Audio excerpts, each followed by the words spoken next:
What's the scariest theory or hypothesis known to mankind? Story 1. That everyone who seeks out a position of power suffers from some kind of personality disorder, because no sane person wants that kind of responsibility.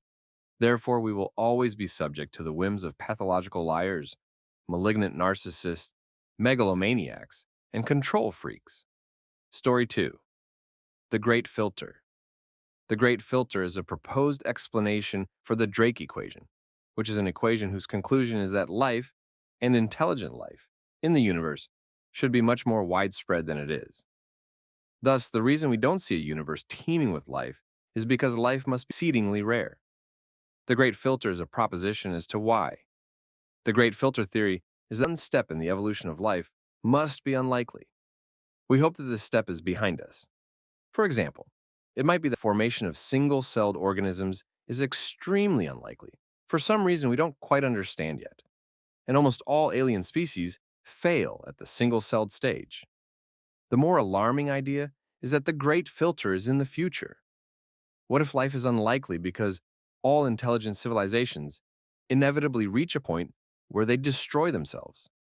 If that's true, will we be able to recognize it? Or will we go like lambs to the slaughter and destroy ourselves? Knowing humans, my bet is on the latter. Story 3. I feel like I have free will. I might not, but it seems like. The idea to me is that everything you do is predicated on what came before. Like we are shaped by our experience and parents, etc. These things basically predetermine every choice we make. Even things that happen that we hear while in the womb will shape who we are, including the food our mother eats. These things can react to everything else that happens. Every decision we make is influenced by what came before, and that decision will determine what happens next, so on and so on. In short, how often do you do something that to yourself makes no sense? The formula that proves there is no free will probably exists, but it's so complicated we might as well assume it doesn't. Story 4. Two possibilities exist: either we are alone in the universe or we are not. Both are equally terrifying. Arthur C. Clarke. Given the age and size of the universe, it's pretty unlikely any civilization out there would be similar to us in technological advancement. Imagine the capabilities humanity would have after even 1 million more years of technological advancement. On the flip side, if there really is no intelligent life out there, it opens up the possibility that we live in an ancestor simulation or something of that source. Story 5. My consciousness is the only I know to be truly sentient. Meaning, how do I know that everyone else is conscious and not a robot? How do I know I'm in a video game? How do I know my reality is not a program? These are the kind of thoughts that contain deep rabbit holes. I like to indulge in these theories, but don't let them stop me from living for now and dealing with what's in front of me. Story 6. If there's another species out there in the galaxy capable of reaching us across the vast distances of just this one galaxy amongst countless, they're at a technology level. The disparity between 21st century Western nations and some tribal village in Afghanistan looks so even to be imperceptible on a graph to the human eye. They either ignore us because our little trip to Mars is cute but primitive, and our planet doesn't hold anything like the resources found in the stars, or they just neutron sweep us for a giggle, and you die instantly along with the entire species without ever knowing they were out there. Story 7. There is a reasonable conclusion for an intelligent species to arrive at that states that the possibility of encountering alien life is so potentially dangerous that the only reasonable decision to destroy any place intelligent life could exist. A near light speed object, smaller than a phone booth, would completely destroy a planet. The intelligent species then proceeds to launch these near light speed missiles at every planet in the habitable zone of any star in their galaxy. Those missiles proceed on course for tens of thousands of years, possibly outlasting the species that launched them, leading to an entirely sterile galaxy. There is no likely defense against this weapon. It only takes one determined species in a galaxy to do this. And it may have already started. Story 8. I'm a fan of death by quantum ground state. One of the quantum fields has a non-zero amount of energy at its lowest state. In theory, if it were to reach a value of 0, it would kind of undo physics by changing one of the fundamental constants. It would also drag the surrounding area into this new state. The chain reaction will move at the speed of light, so there is no way to know it's coming. If it can happen naturally, it likely already has happened somewhere, and just hasn't reached us yet. Story 9. The idea that history literally and exactly repeats itself over and over again for eternity is pretty scary to me. It would mean our lives are preordained and we can't do anything to affect the course of the world. Also means we have to relive all of our bad times over and over again eternally. The good times too, of course, but maybe it's just me. I don't think outweighs reliving all the bad times. And I've had a good life. Now imagine someone who lived their entire life in prison or whatever. Hell is a scary concept, of course, but that's an obvious one. There's nothing non-scary about the idea that some mystery entity might torture you with hot irons forever if they don't like you. Considering the sheer injustice of being born into a world where that's going to happen to you is just appalling. Story 10. The scariest hypothesis isn't necessarily the most catastrophic. It could be more mundane yet still horrible. It's especially frightening if it's likely. Geologists have figured out one particular valley undergoes massive flooding about once every 150 years. The timing isn't exact. It may be off a few decades, but it happens. The whole valley basically turns into a temporary lake. This would be a local problem, except that the valley has some of the most fertile soil on Earth. It produces more than a third of a large country's vegetables. It wasn't an important region a couple centuries ago, but it is now. The next superflood there is going to cause rises in food prices. So severe it'll make 2022 seem like a cakewalk by comparison. Certain types of food will vanish until that flood ends and the farms recover. That valley's production is so dominant that for crops, those shortages will be worldwide. Written records haven't been abundant in that region going back a long time. Only the most recent of the valley's superfloods has eyewitness accounts. It happened in 1862. We're due for another. Story 11. I don't know if this is a widespread one. This one is one that particularly freaks me out a bit. But basically, every action and decision you make, or others for that matter too, splits the universe into outcomes. One for each different decision you did or didn't make. It's particularly horrifying to me because it separates you from everyone. It doesn't literally, but how creepy is it to think that your consciousness would exist in one universe in one moment, and then a completely different universe in another? Maybe I'm just overthinking it, but it's super creepy to me. Story 12. Statistically speaking, you are a disembodied brain, suspected in true vacuum, hallucinating your entire existence. It's called a Boltzmann brain. To sum it up, we know subatomic particles just pop into existence and decay immediately. But there should be a nigh zero chance of them being stable. There's an even lower chance a few would pop up next to each other as an atom. There is an even smaller chance a ton of them would form a brain with your memories and all. Since this can happen after heat death, there would be only one real you and an infinite amount of Boltzmann copies. Math. Oh, and how does a brain survive in a vacuum? It doesn't. Good night. Story 13. One of the scariest theories known to mankind is the theory of existential risk, which posits that human civilization is vulnerable to various catastrophic events that could permanently destroy our species or even the entire planet. These events could include global pandemics, nuclear war, asteroid impacts, and advanced artificial intelligence. The theory of existential risk highlights the fragility of human existence and the need for us to take urgent action to mitigate these threats and ensure the survival and flourishing of our species. Story 14. Not sure if it's the scariest known to mankind, but the whole concept of machines or robots developing advanced intelligence and consciousness, which could potentially become evil, kind of freaks me out. Like, what if some evil robot comes to kill you in your sleep or something? Most humans are dumbasses, and you don't need to be too afraid of other people. But a robot will outsmart you. The really scary aspect is that they wouldn't be evil. They'd just be precisely what we told them. The problem is with higher intelligence than our own, it's damn near impossible for us to realize the consequences of whatever instruction we give. The famous example is a machine that makes paper clips. Its goal is to make as many as it can. Seems harmless, until it discovers it can hack into logistics and get resources diverted to it from everywhere to make the paper clips. Or start turning everything it can find into paper clips. It doesn't have any concept of harm or enough. The only thing it knows is make more paper clips. Then it realizes it can work more efficiently by creating copies of itself.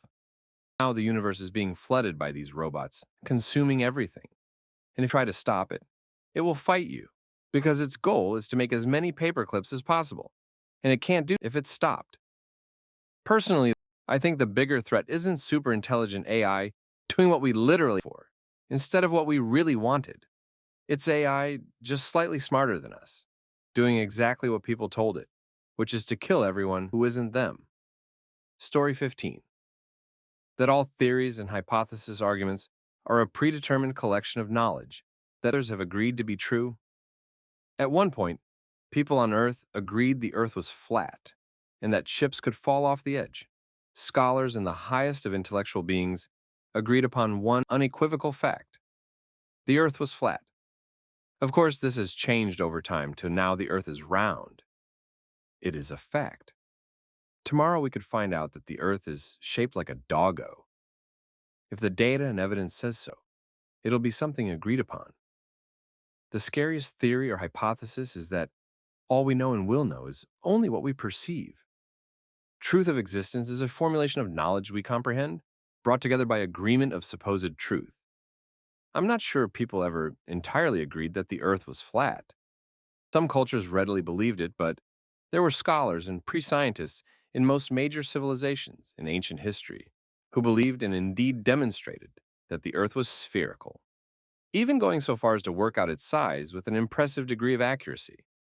The best you could say is that most people probably didn't really have a concept of what the world was actually like, and just figured, hey, the bit I can see is more or less flat, and extrapolated that to the rest of it if they even thought about it.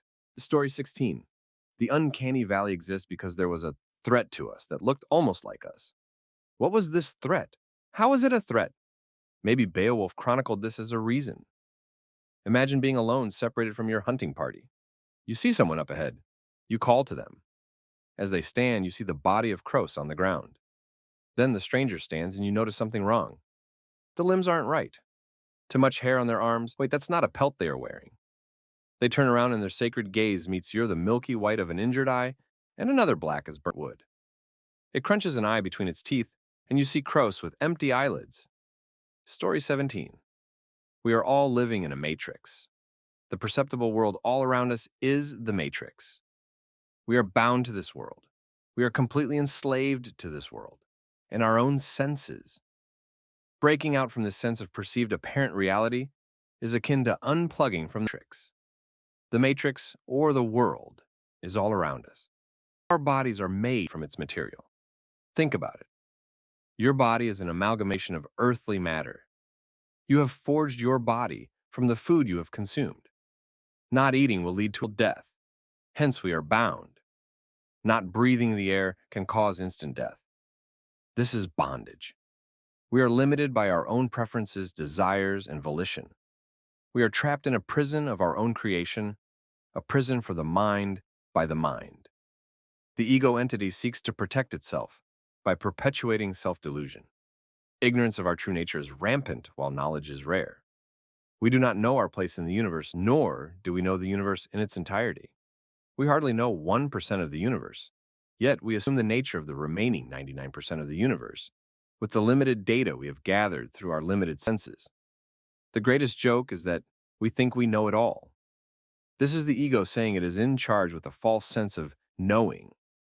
The intellect divides and seeks to know the nature of reality all the while, forgetting that splitting things up will result in limited and incomplete knowledge. To quote from the greatest movie of all time, "The Matrix is everywhere. It is all this, even now, in this room. You can see it when you look out your window or when you turn on your television. You can feel it when you go to work, when you go to church, when you pay your taxes. It is the world that has been pulled over your eyes to blind you from the truth." Neo. What truth? Morpheus. That you are a slave, Neo. Like everyone else, you were born into bondage, into a prison that you cannot taste or see or touch. A prison for your mind. This world, my fellow prisoner, is the Matrix. Welcome to the real world. Story 18. You're the only being that exists, and after dying, you come to your original state. Eternal painful loneliness that drives you into madness. Floating alone in a dark emptiness of nothing but desperation. And in a try to escape from there, You will create another scenario again, where you live in a society or surrounded by other living creatures, trying to feel company and love, but never feeling complete or satisfied. At times, you will realize nothing is real, but you could change it. At the end, you will die again and see the truth. And you will start the show again and again and again for the rest of eternity. An endless cycle of lies, anguish, and sadness. I felt like that kind of often when I was a kid and a teen. Story 19.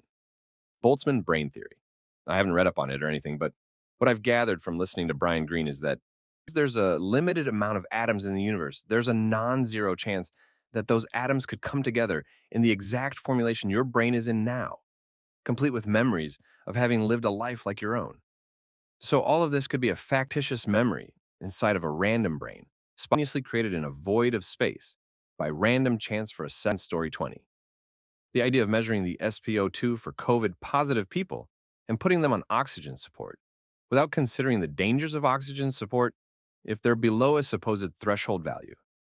Since providing O2 support during life critical situations was prevalent and beneficial when given for a few hours, no one would question whether there's an upper limit to how long a patient can be kept on O2 supplementation. Enter oxygen toxicity, Paul Bert effect, oxidative stress. When a person is given a higher percentage of O2, their bodies get under increasing oxidative stress. And initially, it is well handled by the antioxidant to neutralize the oxygen-free radicals that are released during oxygen metabolism. But over prolonged exposure, the oxidative stress is too much to handle and visible alveolar damage ensues. To put it in perspective, a person who is given 100% will die of lung injury and respiratory distress in 2 or 3 days, and in a week or two, in case of more than 60% oxygen. Moreover, the increased O2 will also provide a narcotic effect, where the patient will be unable to express concern, and it would be kind of feel stoned. Imagine a COVID-infected person dying of acute respiratory distress. It would be indistinguishable whether it happened because of COVID or O2. Support giving fatal oxidative stress to the lungs. Story 21. So this isn't scary at all, but it's a response to all of the talk about alien encounters or of. I am certain people smarter than me have already sorted this out or at least named the theory, but here goes. Think about how much information we have been able to glean from distant objects without even approaching the objects. Think about the level of remote exploration and discovery we're going to be capable of by the time we're able to physically travel from one solar system to another. Maybe the reason we have been contacted by aliens is because they don't have a reason to physically visit us. Maybe they understand our crap would freak the hell out if they appeared and there's no reason to, so they don't. Maybe we will reach the point where we can explore the universe in a virtual environment and only expand to other planets in this solar system. Because why risk trying to do something we can already do from home? There's a considerable amount of arrogance in the idea that we're worth visiting, destroying, or anything else. Story 22. I like the conspiracy-like theory that the Christian biblical was an actual event that almost wiped humanity out. It's very fascinating how the flood story, in one form or another, is part of a lot of legends and religious stories across the world, usually accompanied with stories of a snake falling from the sky and being given the means to build civilization. Nothing to do with God, though. Probably an asteroid that hit North America's ice sheet during the last ice age or something like that. There's a documentary on Netflix about it. The guy's a journalist outcast among actual archaeologists, so take it with a big grain of salt. But it's an interesting idea nonetheless, and scary to think about. Story 23. The Multiverse. Everyone travels through multiverses every day, through parallel realities. 99% of the time, nobody notices it. But 1% of the time, something happens that is so special distinct, it may leave you baffled. Maybe an item of yours disappears into nothingness and suddenly reappears months later. Or a building you walked by every day suddenly just disappeared or never existed at all. It gets wilder with the quantum death theories. Anytime a person dies, that person wakes up in a different parallel universe where they are not dead. Say you're driving a car and you stop at a light. Left of you, you see a truck coming your way. You realize that you will not survive and close your eyes. When you open them, suddenly the truck is gone and you and your car are else maybe somewhere earlier. Maybe you see the truck pass by in front of your car. Maybe not. But in that previous universe where I died, it's a scary feeling to potentially know that while I'm alive, Story 24. One of the most frightening theories is one of the simplest. There is no conspiracy, there is no Illuminati or small group of hidden, super rich, mega powerful leaders. Everybody is just looking out for their own and following their own beliefs. All the travesties and pain in the world are because of that. I think this is why so many people believe in conspiracy theories. They're comforted by the idea that someone is in control and steering the ship, so to speak. Even if they have bad or evil intentions, at least someone is in charge. The reality is that the world is rudderless. Even the powerful people can do relatively little. There's nobody really in charge. Edit. I'm not saying that powerful people don't exert an enormous amount of influence, or that certain groups don't conspire in some ways to achieve ends that are less than good for mankind. All I'm saying is that at the end of the day, they're just people, and they do the same stupid things we all do, and are subject to all our same flaws. They're not superhuman. Story 25. Excluding all the existential stuff, what really scares me in the near future is the possibility of a runaway greenhouse loop. Basically, the Arctic permafrost may conceal vast reservoirs of methane gas that will be released when the planet's warming melts that permafrost. Methane is a much more potent greenhouse gas than CO2. It's like rolling a snowball down a hill. We've given it that first little push. And as the planet warms, more methane will be released, which will cause the planet to warm faster. We're probably past the point of no return already, because we blew 20 years on business as usual. And now we've scrapped the last-ditch climate agreement, so a few wealthy coal executives can fiddle for a few more years while the country burns. Story 26. I have two. The clathrate gun. The warming of climate will melt methane clathrate deposits in Siberia and at the bottom of oceans. Methane is a much more potent greenhouse gas than CO2, so it will cause runaway warming that will cause a cataclysmic extinction event. Total dystopia. Pretty much saying 1984 is inevitable. There have always been cycles of more and less freedom for people. With the advent of technology, control of the populace is getting tighter and tighter. NSA. Combined with very effective and unrestrained enforcement. A good example is the militarization of police in the US. This will lead to a tipping point from which there is no return. Some form of totality will take over at some point, and if it manages the economy well enough to fulfill basic needs and maintain a strong enough grip on the population, reversal by a revolution will be impossible.